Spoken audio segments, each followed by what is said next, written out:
Hello, and welcome to episode 23 of the Nonprofit Leaders Network podcast. We're here today with Jessica Stavros, director of the Culbertson Mansion in New Albany, Indiana. She'll be sharing more with us about their successful auxiliary group and how they've raised over $1 million with a haunted house, recruited younger volunteers, and kept group members motivated. Welcome to the Nonprofit Leaders Network podcast, where your host, KIRSTEN BULLOCK, interviews nonprofit CEOs and executive directors to share what's working. This podcast is produced every 2 weeks, and show notes are found at www.nonprofitleadersnetwork.com. Come back often, and feel free to add the podcast to your favorite RSS feed or iTunes. Any links we talk about will be listed in the show notes. Now, let's get on with the show. Thank you so much, Jessica, for joining me today. Thank you for having me. Appreciate it. Oh, you're welcome. My husband and I first met Jessica about a year or so ago. It was actually a year before we moved to New Albany when we visited the Culbertson Mansion, and she was so enthusiastic about the history of the Culbertson as well as the community around it, New Albany, and both are definitely essential things for leaders of organizations. And as an aside, Rob and I adored the historic homes around the Culbertson as well, and eventually moved into one of them, which we're fixing up right now. So now more than ever, I really do appreciate how much of a labor of love it is to fix up and restore an old house. And I can't even imagine one the size of the Culbertson. That's true. You can read Jessica's full bio on the podcast page at www.nonprofitleadersnetwork.com. And Jessica, could you share a few words about the Culbertson Mansion, especially about the auxiliary group that you work with? Of course. I am the site manager for the Culbertson Mansion State Historic Site, which is an Indiana historic site, part of the Indiana State Museum and Historic Sites Network. The State Museum is located in Indianapolis, and they have 11 sites around the state. The Culbertson, however, was open to the public as a museum in New Albany before it became state-owned. It was under Historic New Albany, and we have been open to the public since 1964. The mansion itself, of course, is so named for the Culbertson family, who built the home in the mid-19th century, and it is open as a guided tour, rental facility, educational programs. We do all sorts of programming as a museum for the New Albany community and Floyd County as a whole. And you've had a bunch of tours coming in this week, too, haven't you? Oh, yes. It's field trip season here. Every third grader in Floyd County visits the Culbertson Mansion and the Scribner House through the months of April and May. So we get pretty busy in the spring with the field trips. But we consider ourselves very lucky to reach every child in the county at some point in their education. Not a lot of museums can say that. Now, the Friends of Culbertson Mansion is not the same entity as the State Historic Site. They are a nonprofit, as I like to say, kind of attached to the operating site here. And they have really been here longer than, I would say, let me think about that one. The Friends of Culbertson Mansion have been a part of the operations here for really decades. They began in the early 1980s as a volunteer group that supported the mansion's activities, although they did not fully incorporate as a 501c3 until May of 1997. And their purpose is to promote and support the development, preservation, and of the Culbertson Mansion as an educational, historical, and cultural facility. They do have formal MOUs with the state on how to operate here, but the Culbertson Mansion comes as two parts. One is a state historic site and one as the Friends of Culbertson Mansion. That sounds like a very unique setup for an organization. And I think there are a lot of cultural organizations that have a Friends group. You know, the Louisville Orchestra, for example, I believe they have a Friends of the Louisville Orchestra. And most of the Indiana State Historic Sites have a Friends group. As I like to say, the state bakes the cake and the Friends put the icing on. There are a lot of operating costs that the State Museum and Historic Sites Corporation take care of, but there is really no money in the budget that they can afford to do any of the restoration. And the Friends have really led that initiative here, the restoration of the Culbertson Mansion, which is something we base a lot of our integrity on, has really been one of the most important initiatives the House could have undertaken in its last decades here. Mm-hmm. And just over the last 3 years that I've seen the Culbertson change, there's been so much. The ceilings that have gotten finished painting. I think you got a new roof put on. We did. Mm-hmm. I would say they have, and I'll talk about this a little bit coming up as well, but the Friends also just completed their first ever, in over 30 years of existence, first ever capital campaign. So you, especially as a neighbor, would have seen a lot of the fruits of that labor. Very neat. And you told me recently that the Friends of the Culbertson have now raised a total over that 30-year period of over $1 million. Yes. That must have been really exciting to reach. Yes, and we realized that about 3 or 4 years ago that they were getting very close, that they were about $875,000 in what they have raised. Now, this is strictly through our haunted house fundraising. That is our signature fundraiser for the Friends. Every October in the carriage house of the original property, they create something called literally a haunted house. And it is the longest running haunted house in the region, second only to the Children's Museum of Indianapolis in the state. So as far as Louisville and surrounding area, we do have the longest running haunted house. And it is a standard haunted house. You come up and buy a ticket and kind of walk through a graveyard and chainsaws and scary things and all sorts of things you don't expect. So that $1 million mark has really been for the signature fundraiser of the haunted house. That does not include over 2 decades of herb sale, murder mysteries, and all sorts of other events and site programming. So that $1 million is just for the haunted house. So a few years ago, we realized we were getting close, and this last October, all of the money that came in brought them over that $1 million mark, which is remarkable considering that they are a local group of volunteers doing it pretty much by hand. Wow. And I have to ask, if it's called literally a haunted house, who is it haunted by? Well, everyone has a different viewpoint on hauntings. So that's something we like to say. The house does have more history than hauntings, but there has been a file kept here on site from the employees since the 1970s on, this thing or that has been captured in the house throughout the years. So we do have a very long-standing haunted culture. As we like to say, there are generations of New Albanians that believe this house is haunted in one way or another. We always like to ask people to just kind of keep their own opinion of it, to come in and let us know whether they think it's haunted or not. Fun. How long have you been with Culbertson Mansion now? Oh, since October of 2012. Okay. And so over that time period, have you been able to identify one or maybe even a few factors that have helped in the raising of those funds? Oh, absolutely. The first and foremost would be the volunteers themselves.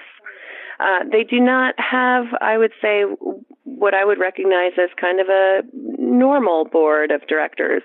And I say that meaning that they are not people who came to the house with the ideas of philanthropy in mind. They are a mix of all sorts of folks from around the community that have a love of the Culbertson Mansion in mind. Some are former employees that have stayed on. Some are people that came as volunteers in school as school children and have stayed on as adults. And the haunted house brings its own set of volunteers as well. So the volunteers are first and foremost the largest factor that have made that possible, because all of that fundraising is done through ticket sales. and events.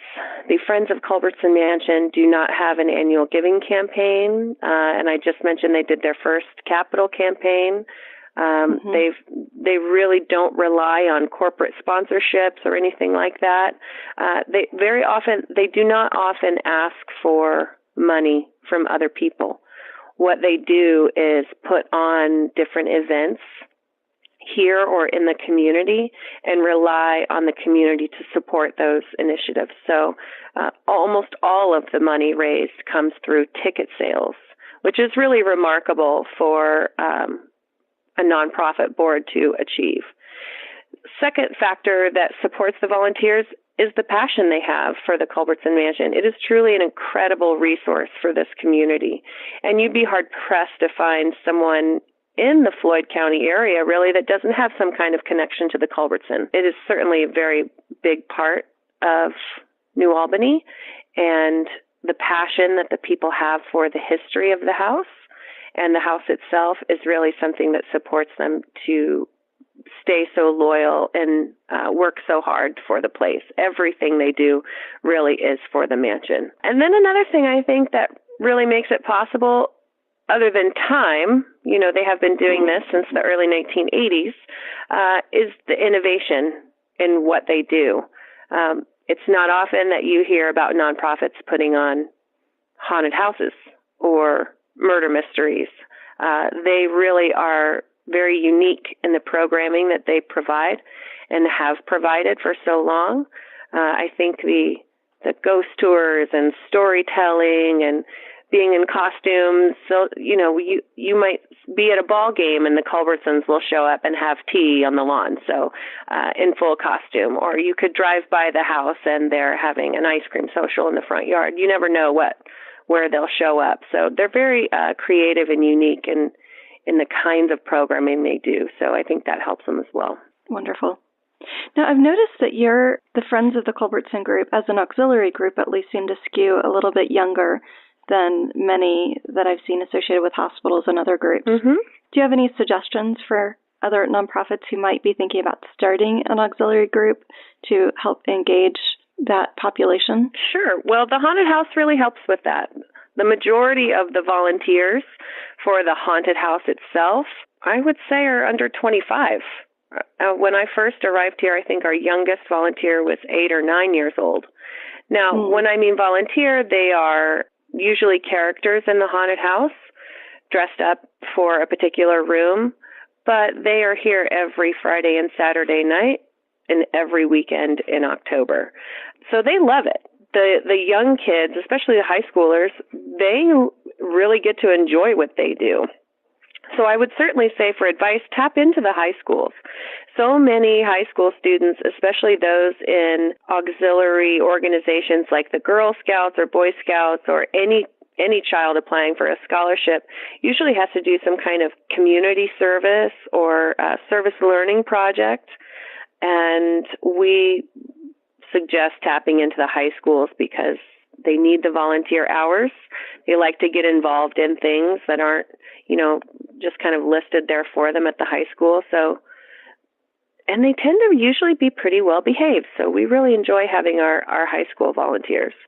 But once you get young volunteers, you have to allow them to be creative.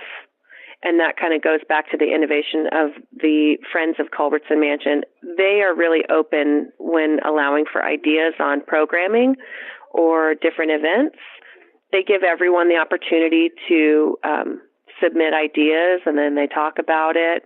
And it's really nice when a young person can see their idea come to fruition from a group of adults and then have it make money and be relevant for the site. So allowing them to be creative and supporting that for them is certainly really important. Another great thing the Friends do for the young ones is have a really great orientation process. They have at least 2 different dates where they can come in and learn what it means to be a volunteer as part of the Friends. They definitely encourage them throughout the process, and then when it's over, they show their appreciation for all their hard work in lots of different ways, whether that's a nighttime or weekend contest for whoever did the best job, or recognizing them throughout the year in other ways.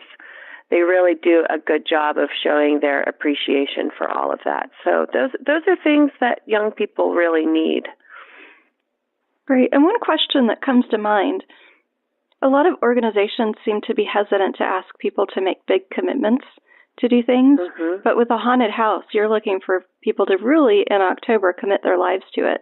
Do you think that has hindered your ability to get volunteers, or has it really helped? I think it definitely helps because, and specifically for the haunted house, this is something they look forward to doing every year.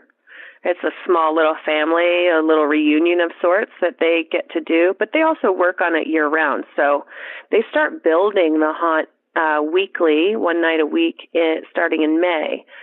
So it's more than just October, but they really do look forward to that reunion each year. Now, some of the other events that they have throughout the year, murder mysteries or something I can think of that is pretty consistent. It's just something they look forward to doing. The commitment from the volunteers is happily given. And luckily, we have a large enough base that if there are some few key members that aren't available for particular things, there's usually always someone there to fill that gap. So rarely are we really without something that we need. Great. And it sounds like there's really been a community, a culture of community that's been established, especially if it's something people look forward to like that. Absolutely. Absolutely. Okay. And the next question, maintaining momentum in these volunteer-led efforts, and we've talked about some of it already, it can be difficult. Working with all volunteers, people can get tired, burned out. What do you think has helped this keep on going and helped people avoid that burnout and dropping back in attention that sometimes might happen? Sure. Well, it all goes back to the house itself. You've been here, Kirsten. You know how the Culbertson Mansion finds a way to creep into your thoughts when you least expect it. It really is a magnificent, remarkable place that people are very passionate about, whether you are a once-a-month volunteer, once-a-year volunteer, or you're here every day. The tremendous things that the house affords the community, I would say, really maintains that momentum. Also, I think everyone understands that the work we do is not for immediate recognition. This is a multi-generational project. This is work that people before us began a long time ago, and people after us will continue. So it's not something that provides immediate gratification, I would say. It takes a long time. So I think having that understanding from the beginning keeps expectations in check. Mm-hmm. And in the past few years, we've done some new things. We don't necessarily maintain a standard model of membership. People can come and go as they please. We're always happy to see them, and I don't think we make them feel bad for not being around. We keep it fun. And new ways of fundraising, the capital campaign, that's a way to keep us modern, I would say, and all the things that we come up with. We're always looking for new ideas. So no 2 days are the same around here. I think that really helps. Yeah, keeps it fun and interesting. Yes, you never know which way you're going to go next. So along the way, have you run into any bumps? Some people call them learning experiences. Some people call them failures. Have you run into any of that? And would you be willing to share with us? Sure. I mean, the Friends have been around a lot longer than I have, so I know they have gone through several reincarnations throughout the years, especially with groups of people. Some people's age has had made a transition for how much volunteer time they can have. Or, honestly, anytime you have a volunteer board or an all-volunteer organization, sometimes ego and operations don't necessarily mix. People do love recognition and for what they provide. So sometimes that can be an issue, but I think that happens with any volunteer organization.